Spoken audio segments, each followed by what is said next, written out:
Good evening, everybody. I'd like to call the meeting of the Summerland District Council to order for the 23rd of October. So could we have a motion to adopt the minutes of October 10th, Committee of the Whole, Regular Council, and Special Council? Councillor Peak, Councillor Holmes, thank you. All in favor? Carried. Okay, a motion to adopt tonight's agenda. I understand there's a slight change. Thank you, Mr. Mayor. The only thing is that item 12.5 attached to the CAO's report for the Royal Dividend Fund, there was the Summerland, there was a report attached to it inadvertently that doesn't fit. So just scratch that, please.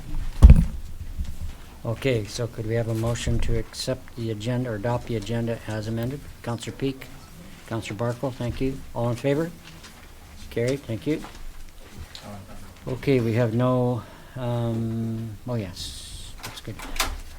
No public hearings, no delegations. Okay, we move right into item 6, the opportunity for public commentary on any highlighted agenda. Just a moment, please. And there's been some concern about how we've handled this opportunity. There's a 15-minute time frame for this opportunity for people to speak to any highlighted item, and people will be limited to 2 minutes per talk or per comment session, and we're going to have to keep to that, and I hope people will respect that time frame. That allows us for about 7 speakers during that period of time, and then we have to move on with the agenda. So I hope that's clear and everybody will respect that. Thank you. First person, please. Hello, Your Honor. My name's Kerry Anderson. Yes. On May the 24th, I wrote a letter, and it was this is regarding item 12.1, the proposed RDOS. Just a bit of background. I have a PhD in meteorology. I'm a member of the American Meteorological Society, and I've taken a training course in the CalMet model. So I'd like to say I'm well qualified to comment on the report. Specifically, the report addresses, and I'll quote, that the MM5 meteorological data obtained from a third-party company specializing in meteorological modeling was generally used as the input to the CalMet for all sites except Summerland. Due to the complex terrain surrounding Summerland, the MM5 model was unable to resolve the valley winds. Therefore, observations from a local meteorological stations were used instead to build the model. Okay, I don't expect you folks to have a background to fully comprehend the impact of that statement. But I'd like to say that there's actually 2 red flags in that and a 3rd red flag later on. Modeling winds in a valley are very complex. And the contractors, while they did fulfill what was asked of them, that is to produce the odor modeling reports, one thing that they were not asked to do was give a measure of the uncertainty of that report. And that is my biggest concern because of that red flag. The first red flag is the complexity of the terrain. We have some very tight winds. As a result of that, they weren't able to use the MM5 model to initialize the CalMet model, and I'm getting technical, I apologize. But that's an important step, and instead they used a weather station that was about 7 kilometers away on the other side of the mountains. Okay, thank you very much, sir. Okay, is my 2 minutes up? Yeah, I'm afraid so.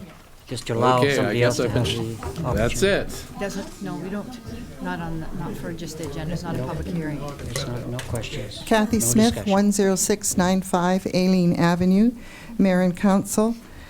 This relates to agenda item 12.2, the regional composting facility. I have a petition, signed petition that I would like to, as per the community charter, submit 182 signatures on the petition reading, "We, the undersigned citizens of Summerland, do not want the regional composting facility to be located on land adjacent to and above our drinking water reservoir.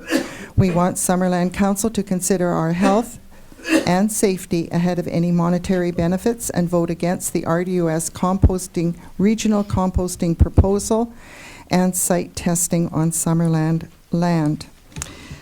This unofficially brings our total of signatures submitted to you to date to 554. Thank you. Thank you. Do I give them to Mr. Deniger? Yes. Grant Thompson, 14119 Prairie Valley. On Friday, staff submitted the staff report regarding the sewage and compost proposal, and I sent a letter to council about that over the weekend, but I wanted to restate that. In that letter, I stated that I do agree with Mayor Waterman that this is a win-win situation, but it's a win for Penticton for dealing with their issue of methane gas, and it's a win for the RDOS. Staff has supplied 3 possible options to council to consider, with the only viable option to be a win for Summerland is to inform the RDOS that Summerland is not in favor of exploring this option anymore. That's option 2. If council provides RDOS access to the municipal property to engage in testing, or sends the matter back to staff for further review to the options that were provided by staff, be sending a very clear message to Summerland. That message would be that council represents the needs of the RDUS and not of Summerland. The council agrees that Summerland should solve Penticton's waste management problems. The council approves of ceding control of Summerland's municipal property to RDUS.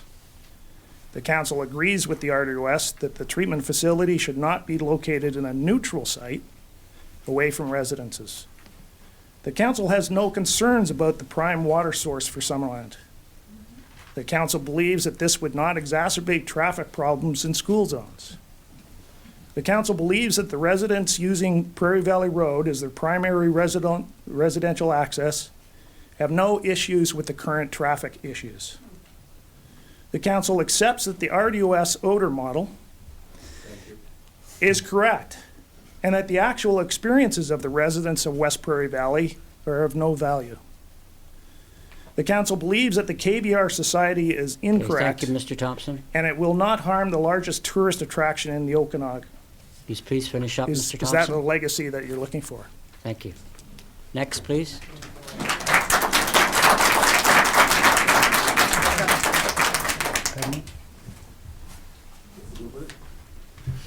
To be brief and quick, so we understand that the whole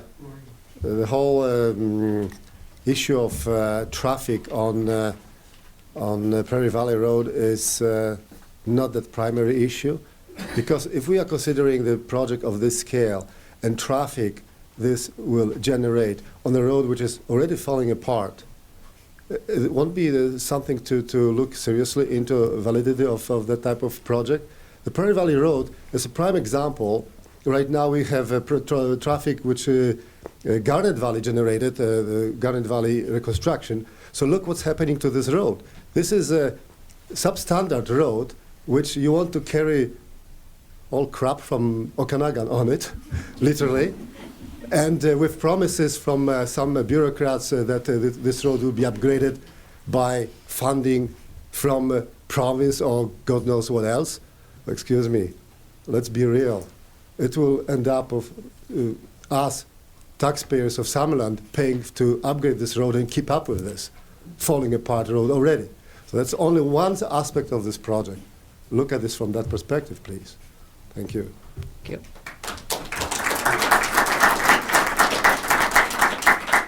Okay, folks, I'm going to have to ask you, we did this the last meeting. Believe it or not, there are potentially people on both sides of any issue that's presented by the public here in this council. So by clapping and cheering in any way for any particular individual can be intimidating for anybody who wishes to speak on to another aspect of the issue. So when you do what you're doing, that is trying a form of intimidation on the people who may wish to speak. When I asked earlier for respect from the audience regarding these sorts of things, I expect it to be followed. If you can't do that, then I'll just have to think about other ways. But anyway, Please, the next person, come and speak.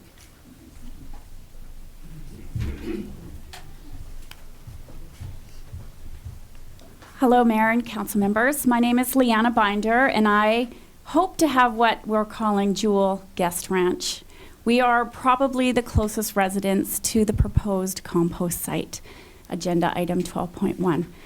And I have to say, I just want you guys to really think about this vote tonight. This has a huge impact on my life and many, many residents here in Summerland. We're talking odor, we're talking trucking through our beautiful, beautiful town. And I moved here because it's beautiful. We have wineries, we have the Kettle Valley Railway Station, we have Bottleneck Drive. Like, why would we want to have one of the largest compost and sewage sites right in our town? I agree with composting, I agree with sewage, I just don't agree that this particular spot in our beautiful town of Summerland is where it needs to be. At the last meeting, when this was tabled, Peachland said they wanted it. Let's give it to Peachland. Let's not have it here. Let's keep our landfill local. That's all I have to say. Thanks. Is there anybody else? Okay, we'll move on, thank you, to my report for this evening. As we've gone through our first 3 years, there are a few things that come to mind about the underlying rationale for council's purpose in the overall management of the district. There were a number of major concerns, areas of major concern when this council took office. The general economy, including closed storefronts, job losses, business loss, and general low status of various reserves in our finance picture. Summerland, like most cities and municipalities, struggled through the recession of 2007, 2008, and in subsequent years. In addition, there were a number of areas such as arts and culture and tourism activities such as cycling and hiking, which are provincially recognized as drivers of economic activity and community resiliency that needed committed support. Summerland is not particularly unique when it comes to these challenges. We have a predominantly residential tax base, approximately 83 to 85%. And please note that the business tax rates are about 2.6 times the residential tax rate, and that changes depending on the rates that we're examining. Over the past few years, we have had residential property tax rates of 2 to 4% to meet inflationary costs, including labor and operational cost increases, and to put aside funds for reserves. Say, for example, tax rates increases were 0 for several years. Choices would have to be made to reduce service levels, which is not palatable, or let infrastructure deteriorate. Generally, that is precisely what has happened across the country. Roads, pipes in the ground have not been maintained and well past a lifespan due date. In addition, increases in services like enhanced bus service, renewal of recreational capacity, etc., are unlikely to be achievable without outside funding. Council and staff have been very aggressive in seeking grant opportunities to facilitate maintenance of major infrastructure. We've been successful with the funding for the Garnet Valley Water Separation and Road Project. After a failed application, we were successful in seeking funding to move ahead with the grit removal project at our waste water treatment plant. We have applied for funding from the Strategic Priorities Fund, a component of the federal gas tax program, for the reworking of Giants Head Road and for Summerland's integrated solar array and storage projects. It remains to be seen how successful we will be with one or both of those projects. We've been very successful with our applications to the Rural Dividend Fund. The most recent is our success of our partnership with the Rotary Club of Summerland under the Destination Trails project stream for $435,000 for the Giants Head Mountain Trail project. These funds supplement the $100,000 from the Rotary Club, the $190,000 budgeted from the district. Over the past 3 years, we've been successful in applying for 5 other grants totaling $320,000. There's detail regarding these grants later in the agenda. Unfortunately, we are not always successful. For example, we did not get the Canada 150 grant for the proposed skate park for the youth. The committee is working hard to fill this funding gap. Another example is the need to rebuild our flume that delivers water to our water treatment plant to the tune of $3.2 million. The flume is in rough shape, but we'll keep trying. Pretty much all funding requests require participation by the district and sometimes by other community organizations. In the past, major infrastructure projects have had a formula of 1/3 federal, 1/3 provincial, 1/3 municipal. Recently, the formula has changed, and don't know whether it's going to stay that way, but our share is being 17%. In the case of the Garnet Valley Water Separation and Road Project, our share was approximately $2 million, or 1/3. These are not insignificant dollars. Growth in business and commercial has until recently been stagnant. That situation means we have difficulty without significant outside funding, even maintaining services and infrastructure for the existing population. Opportunities have to be examined carefully. I always looked at things from the standpoint of how they can be done successfully. The first option should not be why things can't be done. If there are difficulties, how can those problems be mitigated? Thank you. CAO. Council, I just want to note that on behalf of the employees at the District of Summerland, I'd like to say that our thoughts and condolences are with the family, friends, and co-workers of those who lost their lives in the tragic incident in Fernie last week. The field of local government is relatively small, and incidents such as this has a profound effect on every one of us that work here. The loss of lives while working within a municipal facility is a reminder that the safety of our employees and contractors working with the district is of utmost importance, and that we must continue to ensure that our safety programs and training of all employees is never compromised. We'll ensure that our condolences are passed on directly to our colleagues in Fernie. Thank you. Thank you very much. Moving on to 9.1, Corporate Officer. Thank you, Mr. Mayor. This is just a resolution brought forward from the October 10th closed session where 7 members of residents of Summerland have been appointed to the Cultural Development Committee. Okay, Council, would someone like to bring that forward, please? Oh, it's just a note. Okay, thank you. Okay, we're into correspondence, 10.1. Anything to be brought forward, Council, from the correspondence? No? Okay, could we have a motion to receive, please? Councillor Booth, Councillor Barkwell, all in favor? Opposed? Carried. Thank you. Okay, 10.2, committee commission minutes. We've got the Community Cultural Climate Action Committee and the AAC minutes. Someone like to bring those forward, please? Councillor Peak, thank you. I will bring those forward as stated. Thank you. Seconder, please. Councillor Traynor, thank you. All in favor? Opposed? Carried. Thank you. Development Service Reports 11. Mr. Strachan. Thank you, Mr. Mayor. The next item is development variance permit for number 10, 10605 Cedar Avenue. We've seen a number of variances for this strata, and this is another lot that's proposed for development.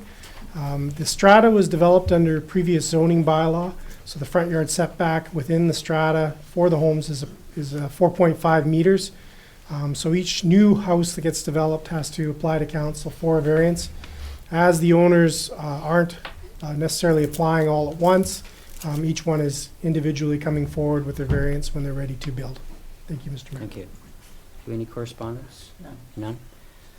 Okay, is the proponent here? Would you like to speak? Anybody here? Hearing none. Anybody from the public like to speak to this particular report?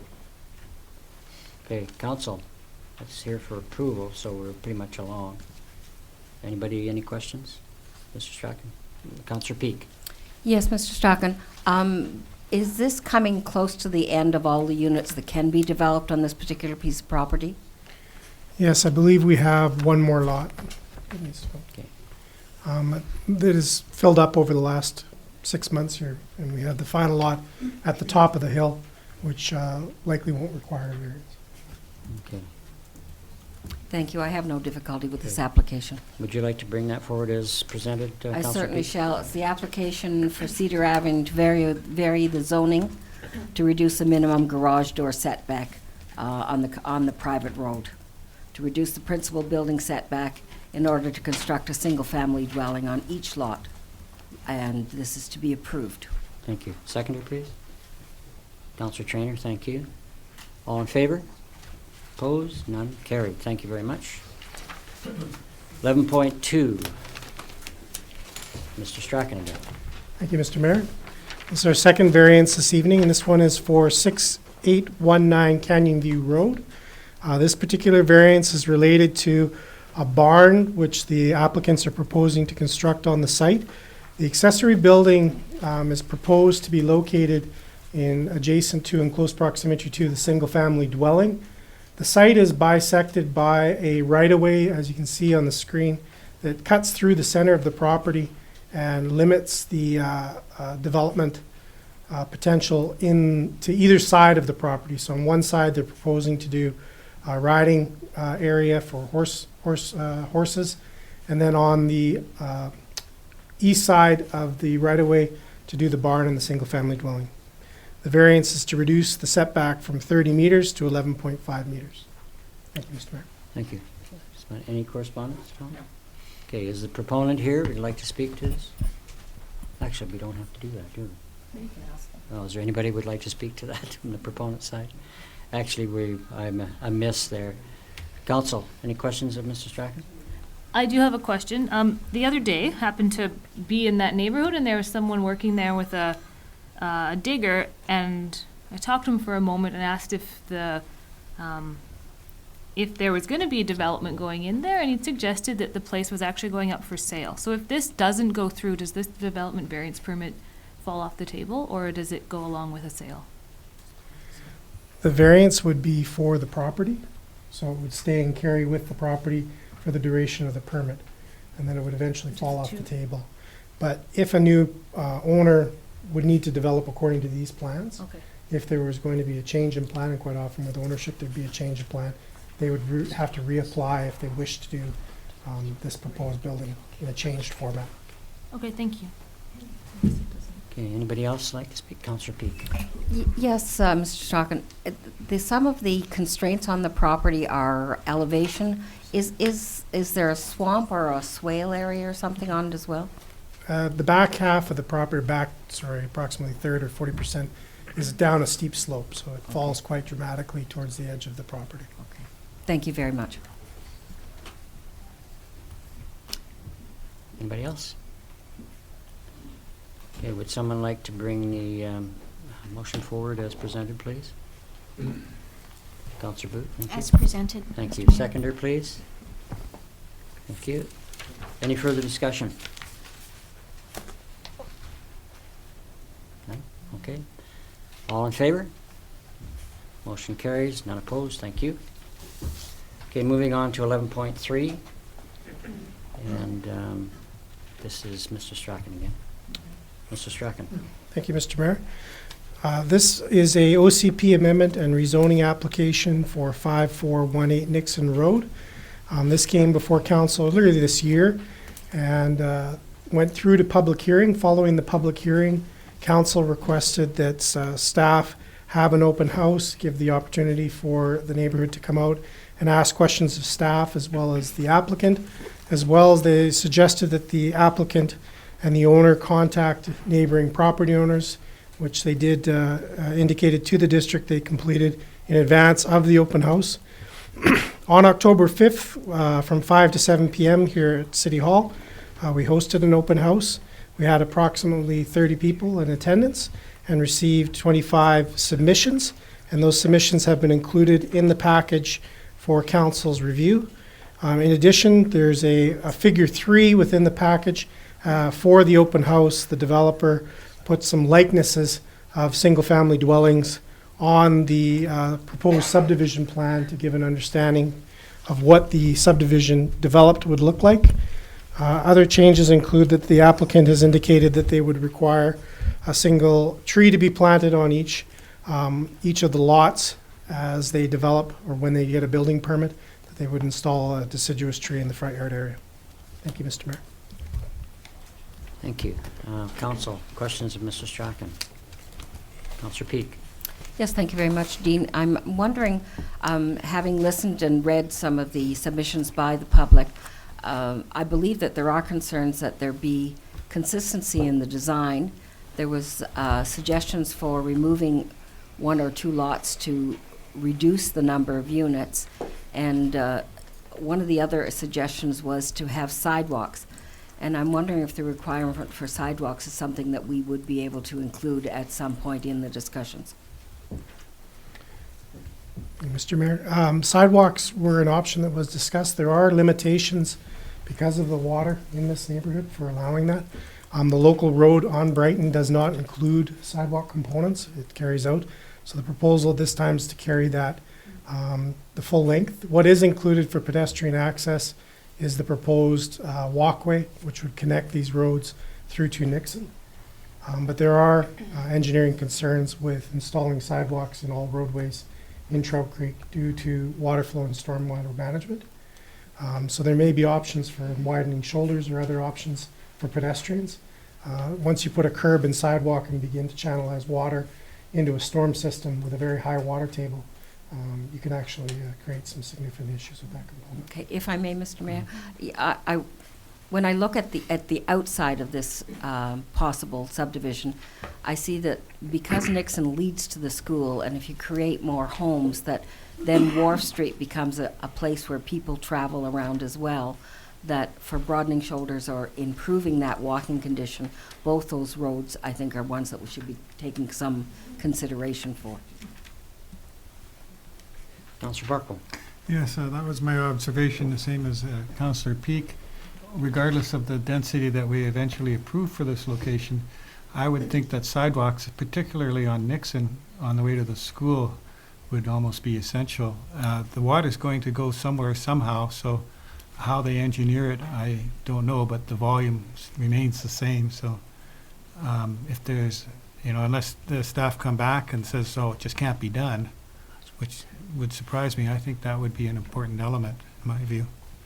Councillor Traynor. I just wanted to clarify, since the open house and all the feedback came back, the developer's plan has remained unchanged except for the addition of a tree in front of each house. Is that correct? And the addition of the walkway, pedestrian walkway cutting through. So those are the 2 changes? That's correct. Okay, thank you. Councillor Holmes. Yeah, I'd just like to go back to the... Okay, is your mic on? Yeah, I'd just like to go back to the sidewalks. What do we negotiate any community amenities for these, and what DCCs are involved? Go ahead, Mr. Mr. Strachan. There could be community amenities negotiated with the developer. DCCs would be applicable at subdivision and would be payable for towards the roads listed in the DCC bylaw. At this point, the proposal would be for the adjacent works to be developed according to the subdivision development servicing bylaw at subdivision. So upgrades to Nixon Wharf and then the construction of Brighton, along with the services, would all fall within that component at subdivision, as would the construction and detailed design for the pedestrian walkway. So the Nixon Road frontage, Wharf Street frontage, and then the road connecting through Brighton would all be designed as part of the subdivision application. Okay, can I follow up? Sure, go ahead. So will it all be curb and guttered the same way that No. Britain, is it Brighton or Britain? Britain. Britain, yeah. The way Britain is now? Britain. It'll just be a continuation of what's already on Britain. It would be, the likelihood is it would be a continuation of Brighton. Whether it would be curbed and gutter in the same way would depend on engineering review of how stormwater management is going to work in that area. Issues that we saw this spring in particular with flooding, there has to be some consideration for where water moves, and if it's moving up from the ground, trying to drain out into it is going to create some problems. That would be done through engineering design. Okay, I just think, for when you consider that Lighthouse Landing had to build those sidewalks along Johnson there, along the school, and the development at the corner of the highway had to build that sidewalk along Johnson where the bus stop was, I think we should keep some consistency here, and I think having sidewalks along, not necessarily Britain, but along Nixon towards the school is a not an unreasonable request. Okay, I think you're right, Councillor Holmes. I think the difficulty is, though, is, as the planner has stated, that water table can be very high there. In fact, I happen to be personally extremely familiar, as I've dug a lot of holes in that piece of property, and you can see the iron layers exhibited below the surface, showing where the water came to, and it's not very far down. So engineering has to try and satisfy those things, and if it's possible, I agree it's a good idea to put sidewalks in, but there's potential. So, but that would Mr. have to be Strachan. negotiated in advance, no? Mr. Strachan? So pedestrian access would still form part of engineering. It may not necessarily be the traditional curb, gutter, and sidewalk that you would see. Good. It may be an expanded shoulder, a widened shoulder. I see. Pedestrians still form part of the subdivision development servicing bylaw, so it's not that we would ignore the provisions within the bylaw. There just may be other means that have to be explored based on the site conditions. So it would still have some form of pedestrian access, particularly on Nixon, where you are in proximity to an elementary school. It's just whether that would be upright curb, sidewalk, whether that's possible in that neighborhood or should be done in that neighborhood would be reviewed as part of the subdivision Okay, process. Thank you. Councillor Carlson? I'm just wondering, I know I've missed part of this, but in my catching up, I noticed there's some notes from the neighbors about a neighborhood plan and some other lots involved. I'm wondering if you can clarify if that does have any impact on this, and if not, why? Does that make sense? Go From ahead. the Hunts? Yes. Yeah. Would that be Jim Hunt? 'Cause Yeah, I in had a particular, question as that well. was, just wondering if that is connected and how we can make sure that we don't, that we deal with that properly. Sure. So at some point, previously, there was a subdivision application that was submitted and a pre-plan was prepared. It's noted as being a neighborhood plan, but it's actually a pre-plan. It doesn't have a community consultation component or the provisions that are laid out in our official community plan for neighborhood plans. And it involved 4 parcels, one being on the corner of Johnson and the highway, Mr. Hunt's property, which is the central portion, and then these 2, the subject property on the corner here, as well as the Brighton Road property. So these 4 properties, there was a pre-plan to subdivide these and run road through from Johnson to Nixon through these 4 parcels. The 4 owners did not proceed with that subdivision. Right. And 2 of the property owners then proceeded with subdivisions independently, which created the subdivision with Brighton Road, as well as the Johnson Street subdivisions that we see under construction now. The construction of those 2 subdivisions precluded the ability for the 4 lots to develop in one format. So the original pre-plan was not carried forward and was not adopted into the city's bylaws, the district's bylaws. And once these other subdivisions took place, the ability to actually construct that subdivision was eliminated. Thank you, that helps. Councillor Holmes? The developer's going to build the houses, all the houses himself, or is that correct? He has indicated that he would plan on building some of the houses, whether he would develop them all, he's unsure at this point. The covenant to build, to plant trees, how enforceable is that in reality? It's enforceable in the format of a covenant to be registered with subdivision, and it would be enforceable at building permit. So if you register a 219 covenant that requires a tree to be installed prior to building completion, that's generally the safest time to have a tree installed, is once the house is completing construction and you're ready to landscape it. When trees are installed in advance of the homes being built, you have problems with irrigation as well as being damaged during the construction process. So in practice, the best time is when the house is ready to be occupied. As a covenant registered on title, you can withhold the occupancy pending the installation of that tree, or security for it. So people can provide bonding if they finish their house in December, so they can get either conditional occupancy or bonding for that tree to be installed in the spring. Anybody else? Councillor Booth. Thank you, Mr. Mayor. Right now, that area in the OCP is low-density residential. It's currently agriculture. Right, sorry. But, just a sec here. But the designation in the OCP is low-density residential, though, right? It's The zoned area- agriculture, but it's designated in the OCP low-density? It's And that's what they want as an amendment to that? they designated and zoned it as agriculture. Oh, it's Proposal- designated and zoned as But agriculture. yes, but it's identified as part of our urban growth area. It's within our urban growth area. And the Okay, proposal would be for it to be developed as single family, and the designation to carry forward as the neighboring properties are, just residential, low density.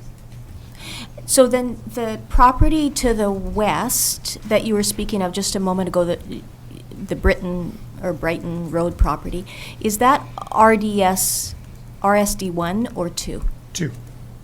And the one that's on the corner, kind of where, so north of there, with Johnson and Highway 97, is that RSD 1 or RSD 2? 1. Okay, thank you. Councillor Peak. Yes, Mr. Strachan, could you perhaps go in, the people that attended the open house had very strong concerns about how this will blend with the community that's already there.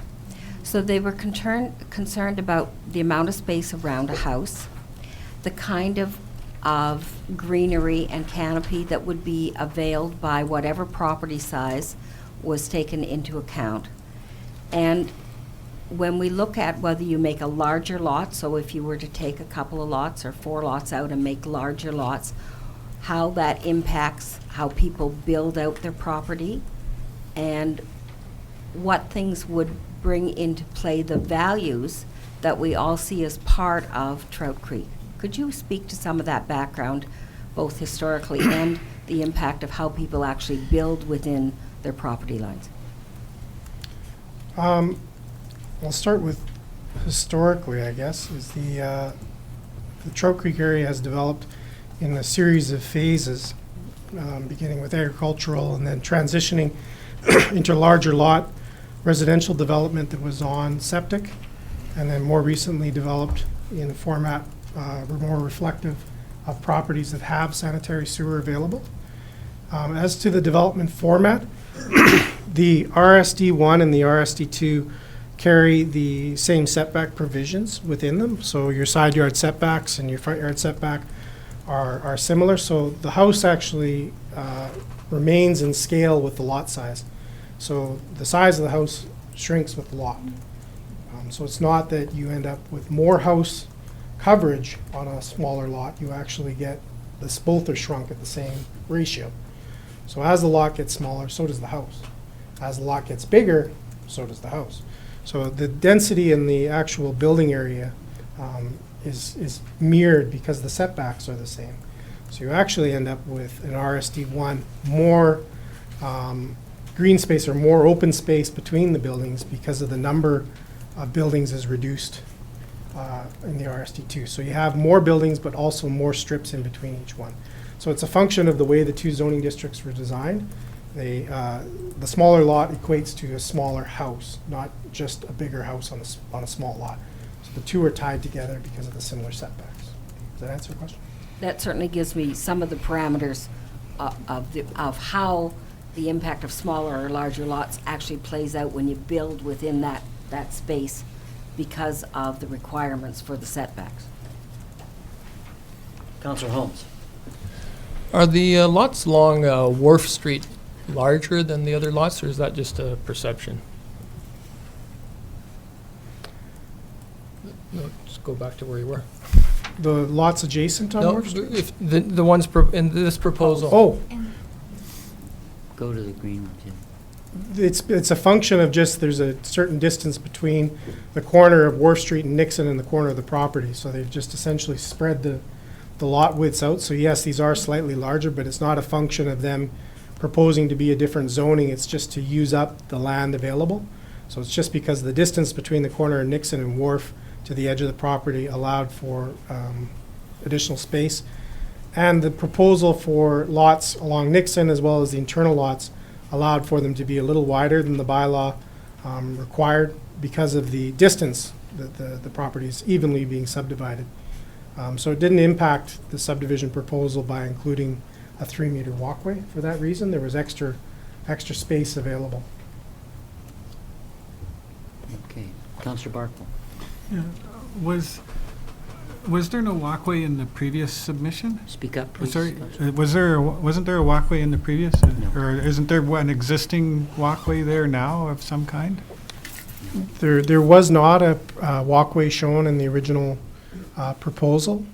So we brought that forward to council that it would be something that we would require at subdivision. They've now formally added it into their plans to show it. There is a small piece of dedicated roadway on the north end of this property that was dedicated many years ago. It doesn't appear, it's a 1.5 meter wide piece of dedicated land. It doesn't appear that it was intended to be a walkway, maybe possibly a service line of some kind.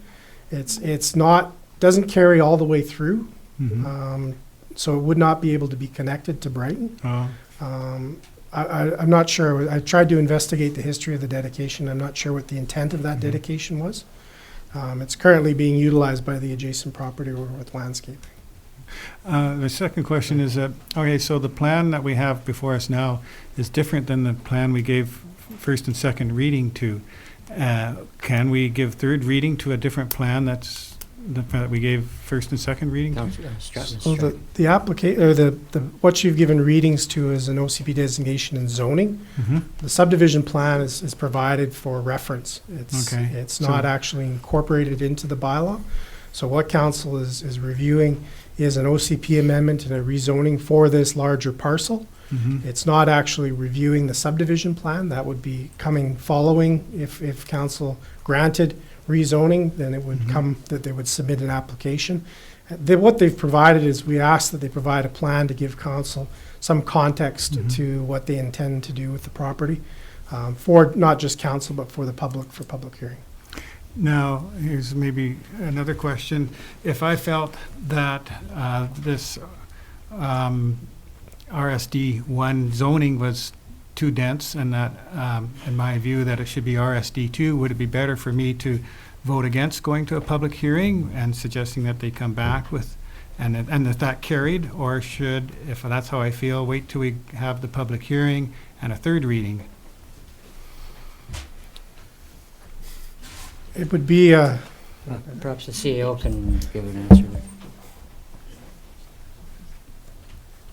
I mean, if you pass third reading, and if you're not in favor of it, then you should, in the current form, then you shouldn't vote for it. If you're opposed, then you should be voting opposed. If you're and not going to public hearing. If you're open-minded and want to hear the discussion at the public hearing, and that you may change depending on the results of the public hearing, then you should allow it to go to public hearing and then vote after you've had that process go through. So, yeah. Either way. Yeah. Anybody else? Councillor Peak. I had two thoughts. One of them's gone the way of the wind. My other comment was that when we look to planting a tree, whenever you plant the tree, we can prescribe the size of that tree, can we not? Like, it could be diameter, it could be height, it can be a description that goes with what's required. So the provision that's normally applied is a 6 centimeter caliber with 1.5 meters of clear stem. Deciduous, that's the standard. That's what you apply. It's a minimum caliper of tree to be adequate to not be easily damaged, and requiring a minimal amount of staking. Any larger than that, and you can have problems with rooting. So that's the standard that's normally used, would be 6-centimeter caliper and 1.5 meters of clear stem. So that would be applied in the covenant as a standard provision. Okay, and my other question being, there was a lot of criticism of the look of Lighthouse Landing because there are several or more than several different architectural styles. Is there any way of looking for some, I don't know what you might call it, but some consistency in how the styles or how the architecture is done within a subdivision?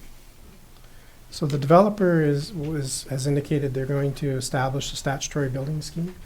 And that's quite oftenly applied. It's a private covenant put on the developer because it's in their interest to ensure that developments carry forward in a format that's consistent. So generally the district or municipalities don't involve themselves with statutory building schemes. It's registered by the developer as a private covenant, and the details of those vary quite significantly. They can be enormous documents in certain cases, listing out colors, listing out fencing, listing out satellite dish, all kinds of different components that the district wouldn't regulate under their zoning bylaw. The applicant has indicated they would do such a statutory building scheme. The provisions of it, we wouldn't request from them, nor would we request to be a part of that covenant, in that it can create some significant issues for us going forward. We regulate development through our bylaws, and this would be a form of regulation of development that would be a private covenant. So we would prefer not to be a part of that covenant. I understand the difference, but I appreciate the explanation. Thank you. Councillor Holmes. Are there ever on subdivisions like this a combination of zones? Like would you have a combination of RSD1 and RSD2 in the same lot or same area, or is it like all or nothing? So what's before council is an application, so it is for a single zoning. You have the ability there is ability to apply for zoning districts that have multiple zoning for one parcel. That certainly could be. This particular application doesn't include 2 zoning districts. It's for a single zoning district, RSD1. Councillor Trainer. I think some people in Trout Creek kind of have a bad taste in their mouth because of some of the developments that have gone on. I think people are concerned about the lot size and the flow, especially between neighborhoods, considering the developments that are around that one.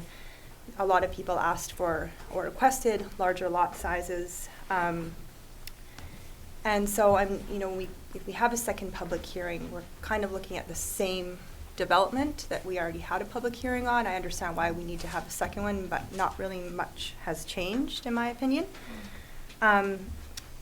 Another question I have, I guess, is how do we ensure that what developer says they're going to do is actually done? I think that's one of the main concerns people have, is just we see something and we're like, okay, but then it doesn't happen. So how do we ensure that does happen? For example, covenants, and you did give an example about the building occupancy permit, but is there anything else? So the bylaws already include requirements for pedestrian connectivity. So we discussed that earlier this year, that this would be a part of the subdivision process and good planning practice. So it comes through as a dedicated requirement. So at subdivision, the district approving officer would not approve the subdivision without provision for pedestrian access. Similarly, they would require that the 219 covenant be registered in advance of the subdivision taking place. It's actually takes place at the same time, so that it appears on all of the titles for the property. It's done as a part of the subdivision. So those two things take place under the supervision of the approving officer on behalf of the district at subdivision. Are there any more questions of Mr. Strachan before we get into any real discussion amongst ourselves? Because before we can do that, we have to have the motion on the table. So if there's no more questions, specific questions of Mr. Strachan, then we need to move on. And would someone like to bring the motion forward, please, so it can be discussed? Councillor Peak, thank you. There's a summary report dated October 17th from the Director of Services in relation to the open house be received, and that a public hearing be scheduled for November 14, 2017 to receive the public feedback on the bylaws. Seconder, please. Counselor Booth, thank you. Okay, now, there's time for discussion. Any comment? Counselor Barkle. Yes, I kind of twigged on to what Councillor Trainer said, in that I kind of feel like a second public hearing is a formality that we need to go through because we've received more information. But personally, I think I've received a lot of information and a lot of good and interesting points of view, and ready to vote. Any process questions? So just to be clear, you can't vote, do final reading without going to a public hearing. We haven't, that wasn't the No. motion. The motion is to Yeah. Receive. Okay, so the motion is, as stated, to receive this report and to move to public hearing. Counselor Holmes. I think there's, coming from the open house, there's two issues that I'm not sure if it's totally being addressed. One, I think, is the compatibility with the neighborhood character. And I think, I guess generally speaking, I think this is a really good development, generally speaking. I think it looks good. I think it's almost there, but it's not quite. And I think one thing that would go a long way is, rather than those six lots along Nixon there, if those were reduced to 4 or 5, I think that would help people embrace this development a lot quicker. The other issue is the green infrastructure and whether this covenant will actually enforce it, because we know with covenants that they don't always work. Those are the two things. I don't know what tools we have to make that happen. If we have any tools at all, any authority at all to make those two things happen. But I tend to agree, and it's not because I don't have an open mind, but I think a public hearing would just be the same thing as the last public hearing. Nothing's really changed of substance from the last one. And I think that we've got a great opportunity here. We're almost there, but we're not quite there. And until we're there, then I don't see the point of proceeding. So I need some clarification, CAO. And we've had one public hearing. We're at this point right now. So the suggestion of a second public hearing came about, why? You're required, because you wanted to have an open house, so you've had new information. So you're basically required to have a public hearing now so that you can vote that you're in favor of it's an application. So it's not really in council's purview to suggest changes to it. At some point, you should be asking for a public hearing and then voting, are you in favor of this application or not? And if you're not in favor of it, and you say why, they have the opportunity to make changes to their application. If council strongly felt now that they were not going to be open or be potentially open to changing their mind, you could vote not to have a public hearing, and although it's not the best process, you could say that you deny the application. You could raise a new motion to say that you're going to deny the application and end it here right now. So you either vote to have a public hearing, and then you vote on whether or not to approve it or deny it. So the reason why we go to a second hearing is because we have an open house with additional information? That's right. Anytime that there's new information presented and after a public hearing, you must have another public hearing before you entertain the bylaw again. Okay, so that's, the comments we've had about, we don't need another public hearing. Essentially, because, as the CAO pointed out, we've had additional information which you're not supposed to receive after a public hearing because we had an open house. Now, because we received that information, we have to go to another public hearing to adhere to the process. Am I correct? That's right. And at times you wouldn't have this conversation of whether or not to even to debate it. It's only you would just the public hearing would be rescheduled, and you would have it, and you'd be having this debate after the public hearing. So once a public hearing happens, then at that point you move ahead to discussion of a third reading. This discussion really should have been debating the date of the public hearing and not so much the merits of the development. Conventional. Okay, so yeah, we've strayed. Okay, so I think, is that straight now? Counselor Carlson, you have a question? Well, it is, but now Go I ahead. don't want to make my comments. Well, go ahead. Sorry, I Okay. had to straighten that No, out. that's okay. So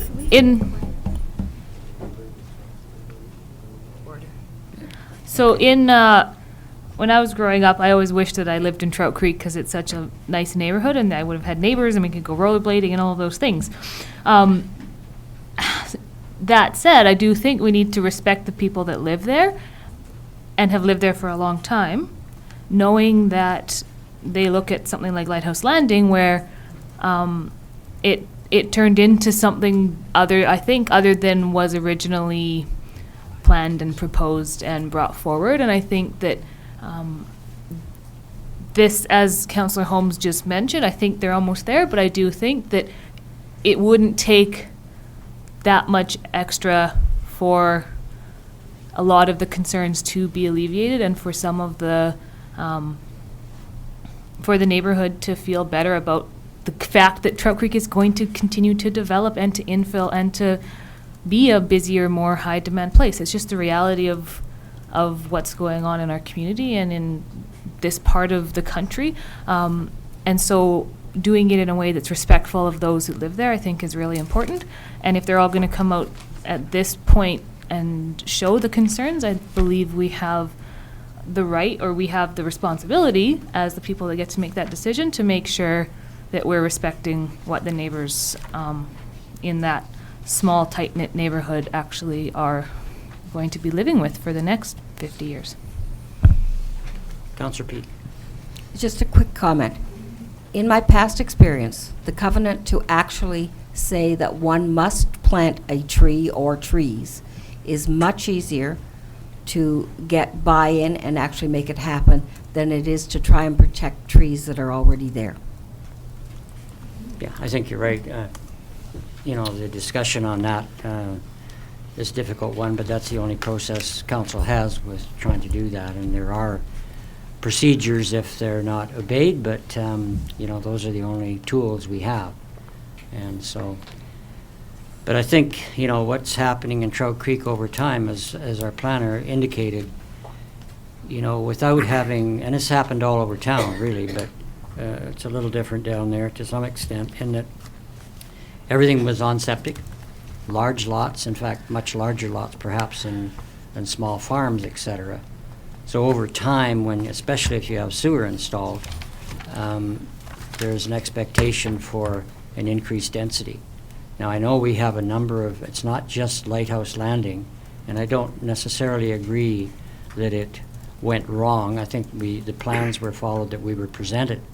But the fact that people don't like close, you know, houses being in close proximity to each other, or the varying heights and sizes, is sort of beyond our scope.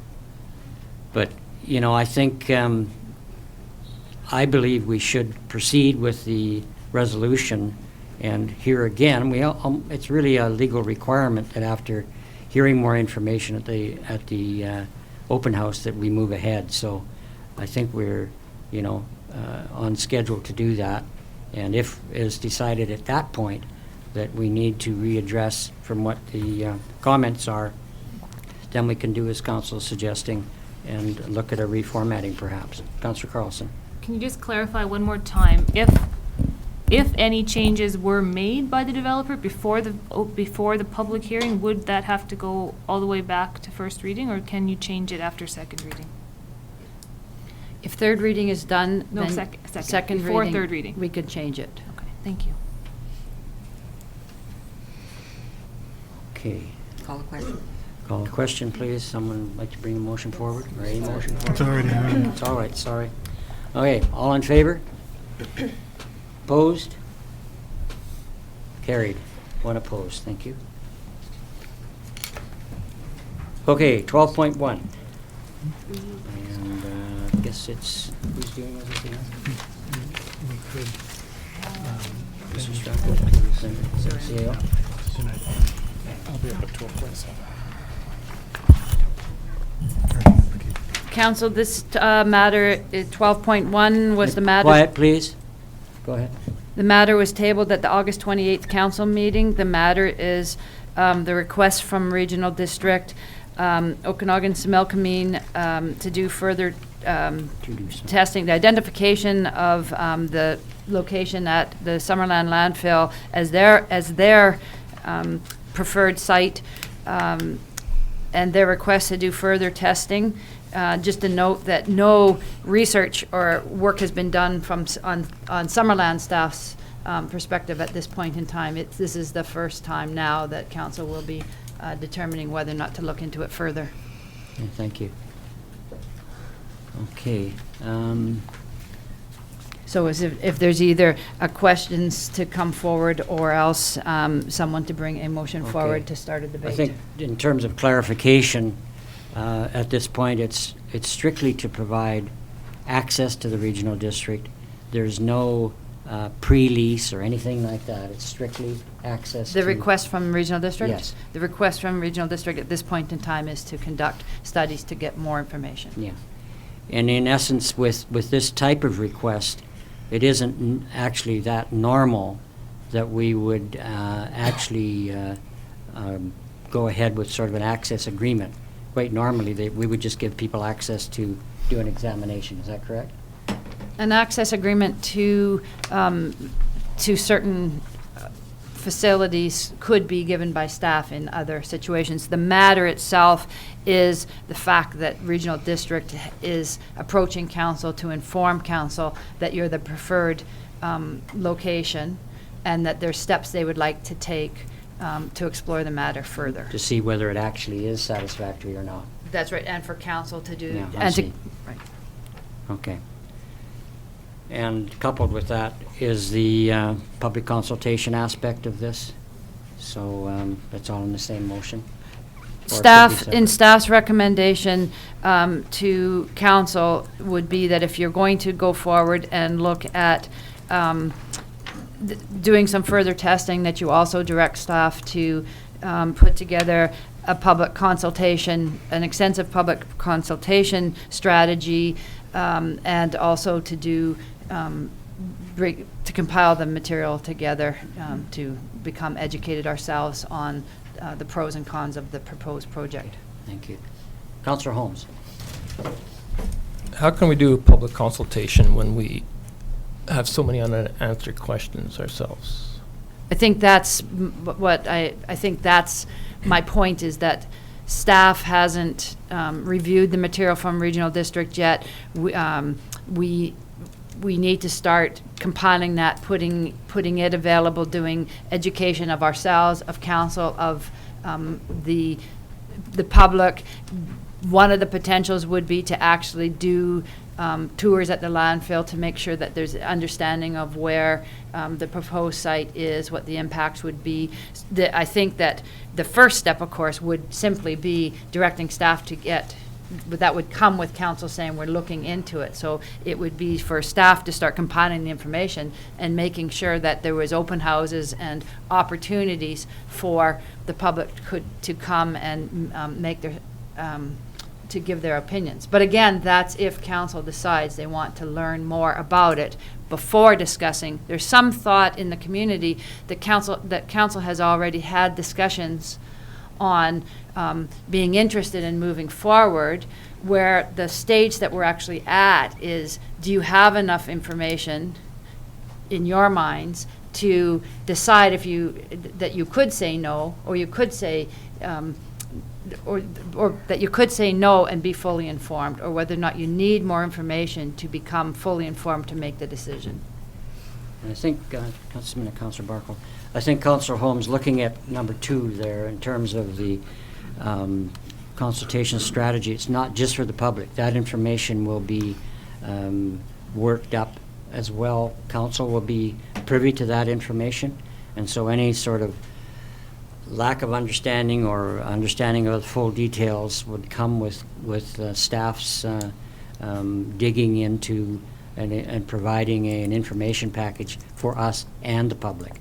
So as I understand it, that's what we're doing. Again, as if well. it was going to be moving forward to allow further testing, we recommend that we also, and I use the word public consultation in here, but the better word is actually public engagement, because it's both ways. There's many unknown, we all know that there's lots of unknowns. The material that came from Regional District does not appear to be complete from what I understand, and that there's a lot more questions that we may trigger wanting to be answered before council entertains it further as well. Councillor Barkle, Councillor Carlson, and Councillor Peak. Councillor Barkle. I'll let them go first. Councillor Carlson. Perhaps someone has an answer to this. What is it that the regional district would actually be testing? And does it answer some of the concerns regarding hydrology and meteorology and odors and all of those things? And do we know? Want me to answer that?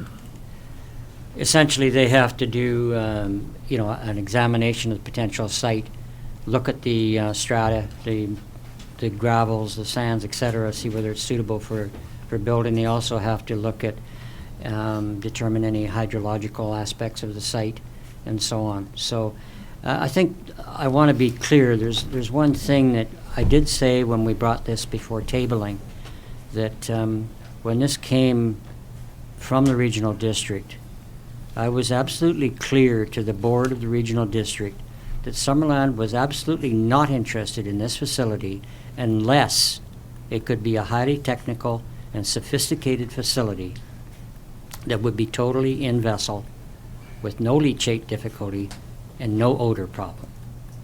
And so I just want to be clear that that's the people may think that, or council may think that I brought this, or Councillor Boot and I brought this with sort of let's just bring it forward. No, there was consideration about that. So I just want to make that clear.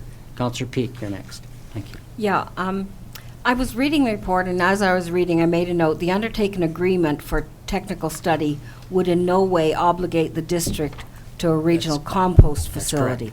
Now, as I read the report, at the bottom, it says, a decision to undertake public consultation would not indicate council's support of the proposed RDOS. Right. There are certainly things about our landfill that I don't know and don't understand yet. There may be an opportunity to better understand our own landfill site through studies that may come about if there was an allowability to have the RDUS come on site and look at some of the technical aspects and the things that they may test for. I have concerns. The last, before this was tabled, the report that came to us talked about a lease agreement. The wording has changed to an access agreement. Can you better explain to me why that's the case? This is exactly the report. I didn't change anything in the report. Okay. There was a rumor from Regional District, I think that one of their staff members that the requirement would be a lease agreement. Said that in verbal language, and I believe it was in the media.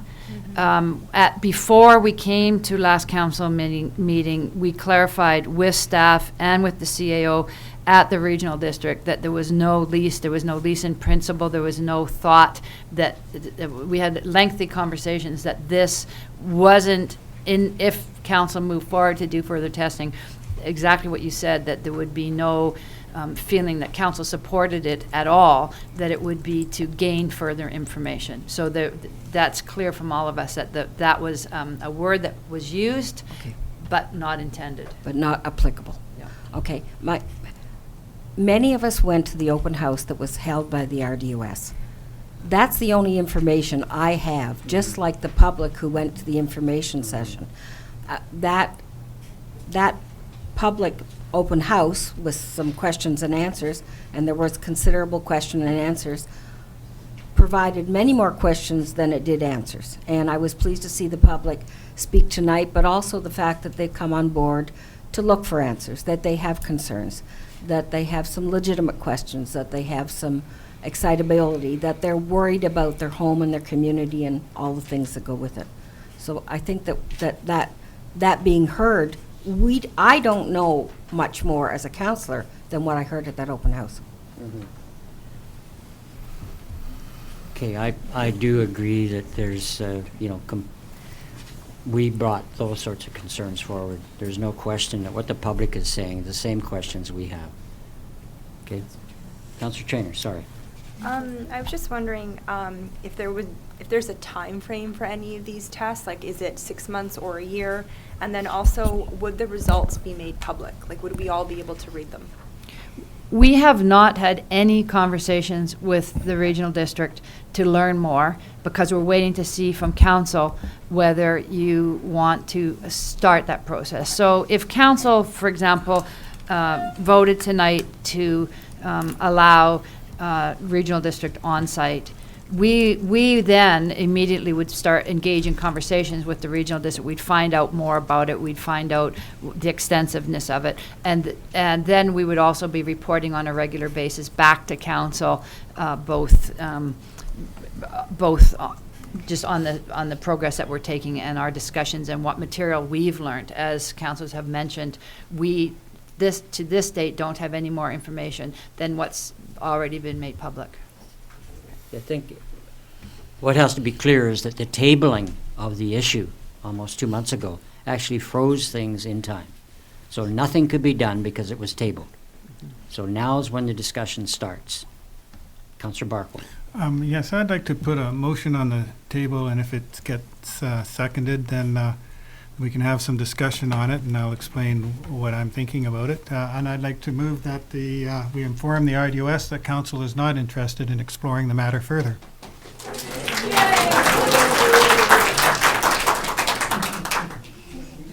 Is there a seconder? Do people second? Okay, we have a motion on the table. Would you like to speak to it, Councillor? Yes, there's one, maybe two major reasons why I take this position, and that's because I'm not at all convinced that the regional district has sufficiently searched for better locations. I think Summerland's a very green community, that we support composting, that almost universally everybody agrees it's a good thing, but we have to have the best location, the one where it has a social license, acceptance. And I think that the RDOS, when we met with them recently, they said that we met with them at Bill Newell and Carla Kaczynski and Manfred recently. You don't recall the meeting? You have a puzzled look. Anyhow, they said that the RDOS was reluctant to deal with the Penticton Indian Band. I think that's a mistake. If we say no, they have to go back and they have to look at all their options further. I think of so many locations that I question whether they wouldn't be good locations as well, better locations. So that's my feelings on it, and that's why. Okay, just to give you just a little history on that, it's approximately 5 years and 18 different locations were examined. So they went through a process of looking at the criteria that they had in terms of suitability. So there's been an ongoing process to get to the point where it would even be discussed by any particular authority. Councillor Peak and then Councillor Holmes? Councillor Peak. Yeah, I think that there's an opportunity for the RDOS. I don't think that the RDOS opportunity is a Summerland opportunity. And I do not believe that traveling to any kind of consolidated compost and biosolids site should be through a community. I think there has to be other properties available elsewhere. And they may need to be licensed as landfill, and that may take a few years, and it may take some dollars. But I think that's the kind of solution that should be sought. And maybe it should be sought for a larger unit than just our own RDOS. But I don't feel it should go through Summerland.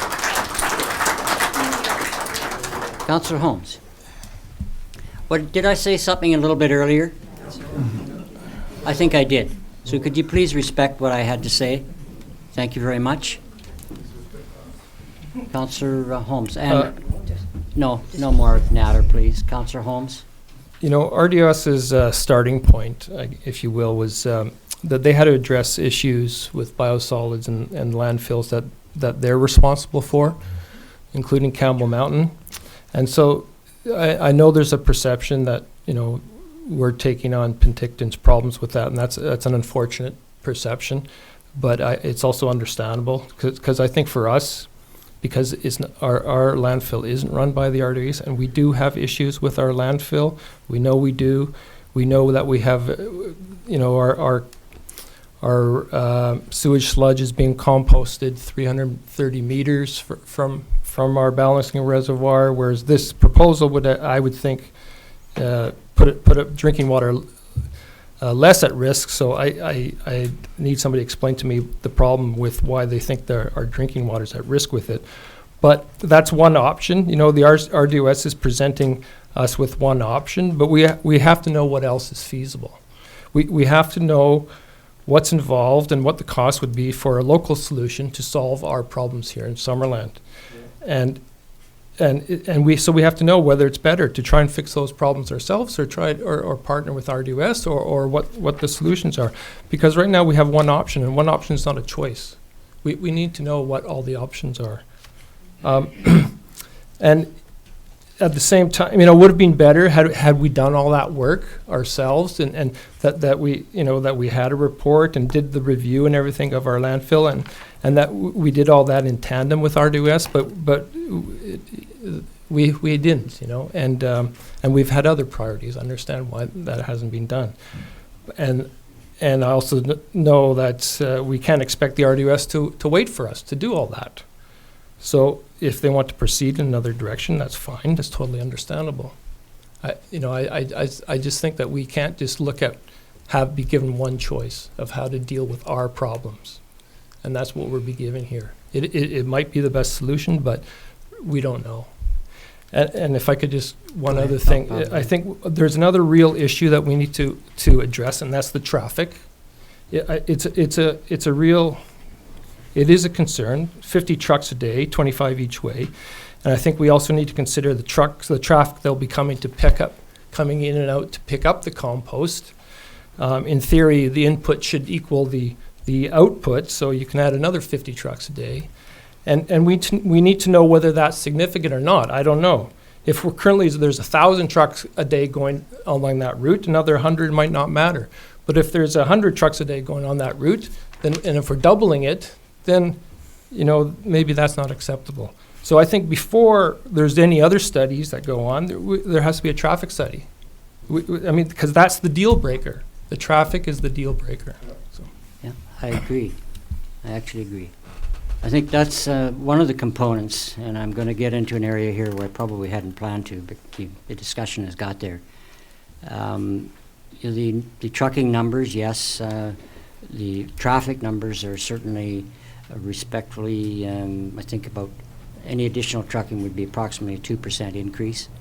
Not to minimize it, but there's a lot of truck activity now and logging trucks as well as other individuals. How do we know? How do we know that? Because our own staff have those numbers. In addition... we don't know that. Why don't we? Well, that's part of, maybe we're lacking in that information, but it is available. The other thing is that any aspect on the roadway, we were going to have to ensure that the regional district did the road upgrades and the safety upgrades to Prairie Valley. That would be part of anything they did. And when it came to odor and leachate, there's no question that those are difficulties, and they have to be dealt with.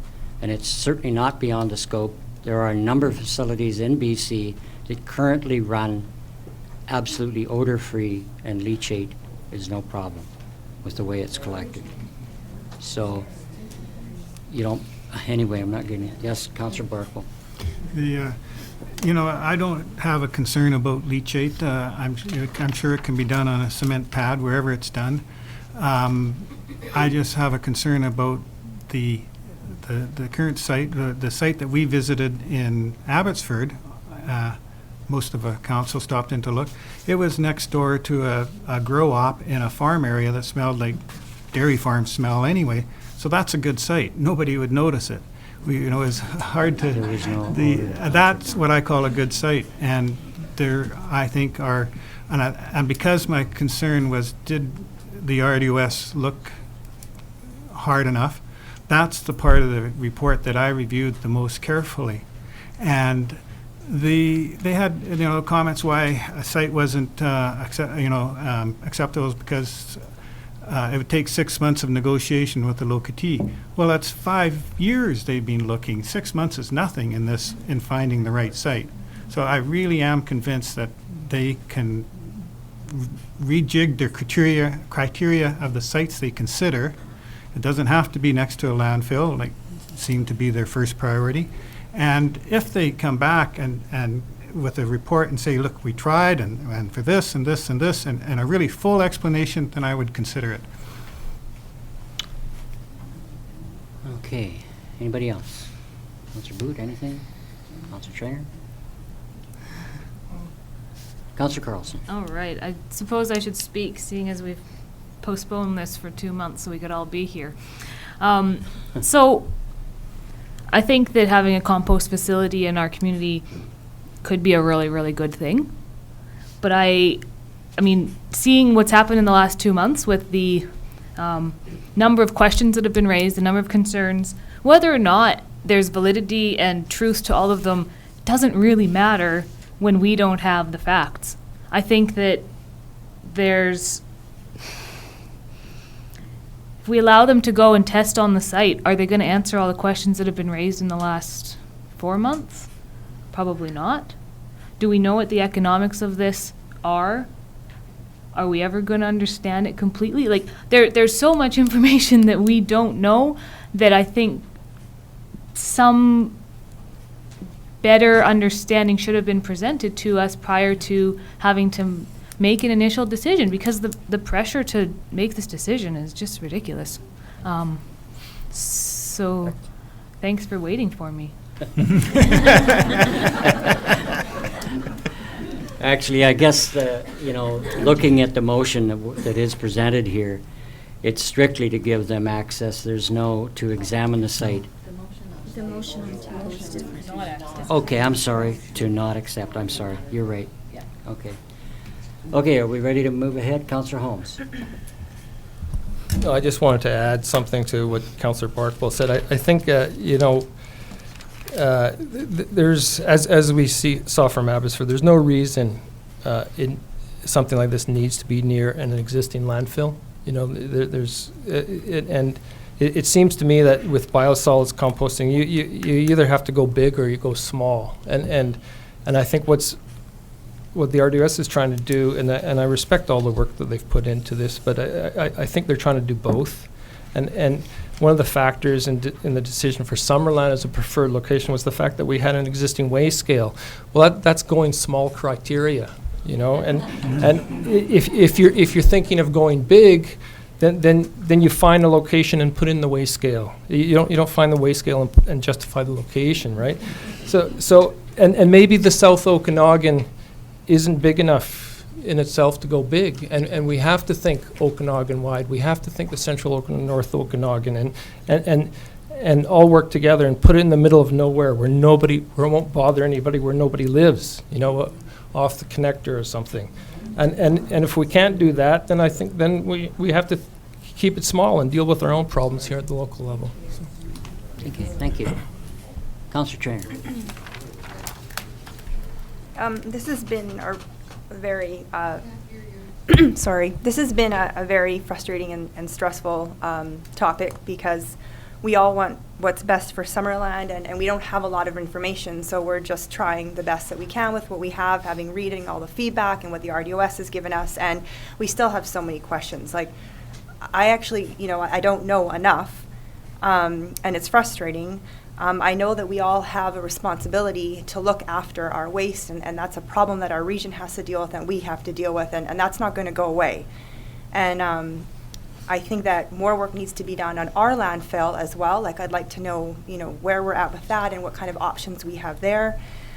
And so that's where I'm at. It's just, I think that the RDOS has more work to do, and I think that our town has more work to do as well. And until then, I don't think I can support this. Support.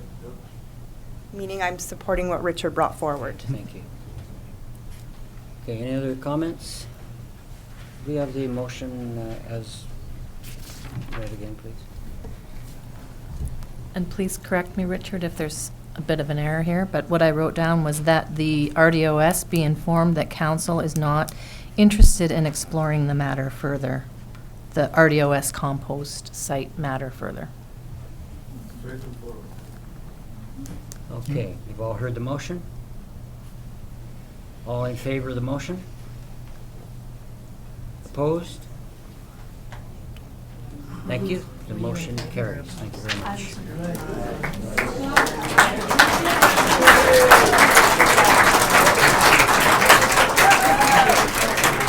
Do you want me to put that in the minutes? That you were... Okay, 12. All right, so let's let everybody clear out and quiet down. No, because I thought you